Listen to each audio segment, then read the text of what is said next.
এই ম্যাথটি খুবই ইম্পর্টেন্ট এবং গুরুত্বপূর্ণ। এই ম্যাথটি এসেছিল বাংলাদেশ পল্লী বিদ্যুতায়ন বোর্ড 2025 সালে। এবং এই ম্যাথটি কী বলেছে চলো আমরা দেখি। যে পরিমাণ খাদ্যের 200 জন লোকের 20 সপ্তাহ চলে, ওই পরিমাণ খাদ্যের কতজন লোকের 8 সপ্তাহ চলবে।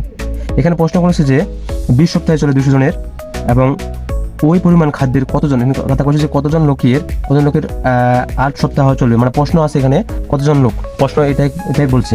তাহলে আমাদেরকে বাইর করতে হবে যে কতজন লোকের খাদ্য আছেন। তাহলে আমরা সমাধান করি। 20 সপ্তাহ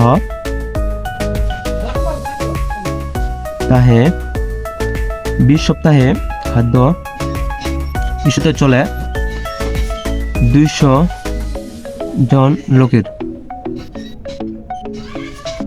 অতএব 1 সপ্তাহ চলে, কারণ 1 সপ্তাহ অবশ্যই বেশি হবে, তাহলে 200 × 20 জন লোকের, অতএব কত বলছে 8 সপ্তাহ। 8 সপ্তাহে চলে 200 × 20 ভাগ 8, 8 25 200, তাহলে হচ্ছে 20 আর 25 হলো 500, তাহলে 500 জন লোকের।